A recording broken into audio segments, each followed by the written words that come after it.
CAP boucherie. J'ai pris un coup de saison en fait, enfin un coup d'année pardon.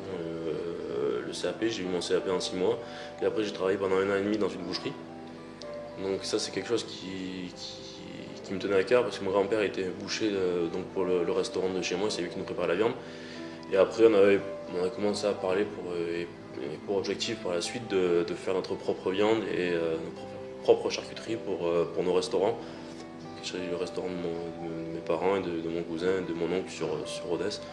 Ce serait un peu on avait parlé de faire un laboratoire et de faire notre propre viande, notre sélection et après dispatcher toute la viande et la charcuterie dans nos restaurants.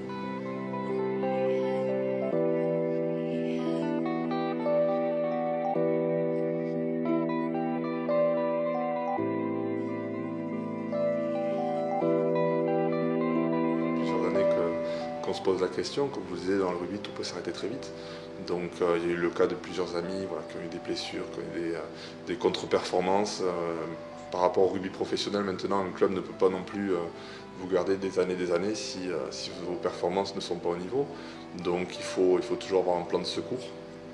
Donc moi je viens d'une génération, je fais partie des anciens, donc les centres de formation n'existaient pas trop à l'époque. Donc moi j'ai fait mon petit cursus universitaire avant d'attaquer directement dans le rugby. Bon, maintenant mon cursus est un peu dépassé au fil des années, mais non, j'ai toujours gardé un contact avec le monde professionnel. Et voilà, j'ai commencé une petite reconversion et j'ai un petit projet derrière la tête. Bon, c'est trop tôt pour en parler, mais bien sûr, pour être complètement libéré dans nos dernières années de rugby, il faut avoir un plan B derrière, parce que sinon, si tout s'arrête du jour au lendemain, on ne peut pas être libéré complètement et profiter des derniers instants. Donc j'ai anticipé déjà depuis 2 ans pour pouvoir profiter à fond de ces dernières années.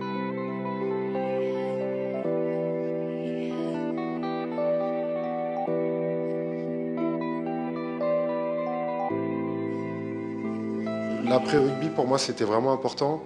Je me suis pas mal renseigné sur Internet. J'ai vu des documentaires sur des joueurs qui sont vraiment pas bien dans leur tête. C'est-à-dire que du jour au lendemain, ils quittent les grosses ambiances du dimanche.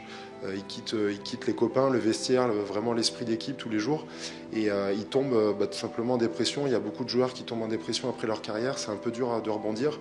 Et moi, voilà, j'ai 28 ans, donc je suis pas vieux, mais je voulais vraiment travailler ça avant et pas arrêter ma carrière.